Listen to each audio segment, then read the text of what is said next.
ভাই জীবনে একটা ভুল করছিলাম, এরকম ভুল যারা পাবজি খেলো অ্যাটলিস্ট তারা আর এরকম ভুল করো না। তো কাহিনীটা কি হয়েছে তোমাকে খুইলা বলি। তো মনে করো যে আজ থেকে 1.5 বছর আগে আমি আর আমার বেস্ট ফ্রেন্ড দুজন সবসময় একসাথে গেম খেলতাম, রাত বেরাত ছাড়া সবসময় একসাথে গেম খেলতাম। তো খেলতে খেলতে র্যান্ডম আমাদের একটা মেয়ের সাথে পরিচয় হয়। সেই মেয়েটা আমাদের সাথে একটা দুইটা ম্যাচ খেলতে খেলতে আমাদের গেম প্লে তার এতটাই ভালো লাগে যে আমাদের একটা ভালো টিমমেট হয়ে যায়। আর আমাদের তো একটা টিমমেট একটা মেয়ে থাকলে বোঝো না, একটা খেলা টাইম পাস হিসেবে একটা মেয়ে থাকার দরকার আছে টিমে। যখন মনে করো সেফ খেলমেটা দরকার আছে, তো হুট করে আমার টিমমেট কইতাছে মামা আমরা যত গেম খেলি আমাদের আইডি সৌন্দর্য বাড়ানোর জন্য একটা লার্কির দরকার আছে, পার্টনার একটা লাভার থাকলে ভালো হয়। তো আমি কইতেছি ও মামা তুমি তো ঠিক কথা কইছো, এখন দুইজন মিলা তো একটা লাভার বানানো যাইতেছে না, দুজনের দুইটা লাগবো। এখন হট করে কইতাছে তাইলে মামা আমাদের তো একটা আছে আমাদের সাথে গেম খেলে, তাইলে ওইটারে তুই তোর ভাবি বানা, আমি আমার গার্লফ্রেন্ড বানাই।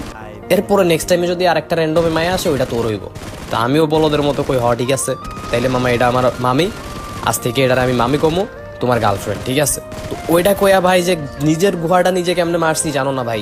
1.5 বছর হয়ে যাইতেছে র্যান্ডমে তো মায়া আসা দূরের কথা, একটা গেও আসে না এখন পর্যন্ত।